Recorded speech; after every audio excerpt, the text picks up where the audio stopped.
जी, आज हम जानने वाले हैं कपालभाति के बारे में। कपालभाति को किस तरह से किया जाता है और कपालभाति से क्या क्या फ़ायदे होने वाले हैं। तो कपालभाति करने की विधि जानेंगे और कपालभाति से लाभ जानेंगे। तो आइए हम शुरू करते हैं कपालभाति को करने के लिए। कपालभाति को करने के लिए सबसे पहले हम एकदम सीधे बैठ जाते हैं। सीधे एक पद्मासन में बैठ जाते हैं या सुखासन में बैठ जाते हैं, जो कि जिसमें आपको सुखी महसूस हो, जिसमें आपको कंफर्टेबल फीलिंग महसूस हो, उस तरह से हम बैठ जाते हैं। बैठने के बाद हम हाथों को सीधा कर लेते हैं, एकदम सामने रखते हैं। सामने रखने के बाद वहाँ से अब फिर आंख बंद करके या जो कुछ भी हो आंख बंद कर लें, आंख खुले रहें या आधी आंख बंद रहे आधी आंख खुली रहे।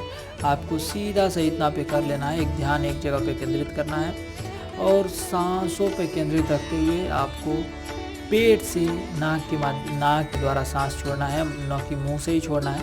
न कि मुँह से छोड़ना है, हमें सांस को नाक से छोड़ना है। जैसे हम एक बार आपको बता दें, जैसे देखिए,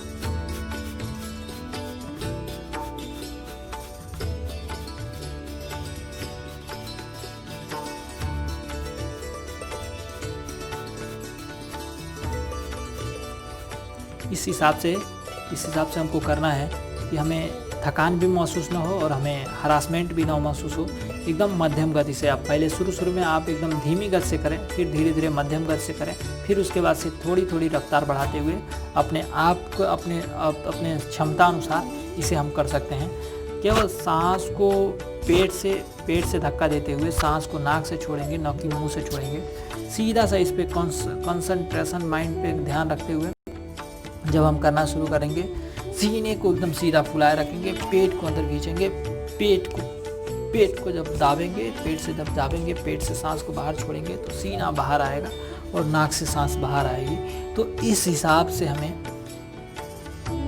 कपालभाति को करते हुए और कपालभाति से लाभ उठाते हुए हम कपालभाति को करेंगे। और कपालभाति से हम आपको बता दें, जो कि हमारे शरीर में कहीं पे भी गांठ बनती हो या कहीं पे भी ग्लूकोमा हो रहा हो या कहीं पे भी जो भी छोटी छोटी गांठें बन जाती हैं या छोटी छोटी मांसें हो जाती हैं, उन सभी को भी दूर करता है। हमारे पेट के अंदर की क्रिया को भी सही रखता है, हमारे अंदर की उस भावनाओं को भी दूर करता है जो कि पेट को साफ करता है, गैस एसिडिटी को भी दूर करता है और सांस की बीमारियों को भी दूर करता है। सबसे पहले एक बार बता दें हम आपको, अगर आपको बीपी की या किसी और भी चक्कर मिर्गी या किसी और चीज़ की भी दिक्कत हो, उस समय उस सिचुएशन में आपको बहुत ही धीरे धीरे करना है, बहुत ही धीमी गति से करना है। धीमे धीमे करके धीरे धीरे आपको प्रयास स्वच्छता अनुसार बढ़ाना है, न कि तेज़ी से करना है। इसमें धीरे धीरे पहले 2 मिनट, फिर 3 मिनट, फिर 5 मिनट, फिर 7 मिनट, फिर 10 मिनट, फिर 15 मिनट, ऐसे करते हुए आप अपने समय सीमा को भी बढ़ा सकते हैं। समय सीमा को बढ़ा करके इससे लाभ उठा सकते हैं।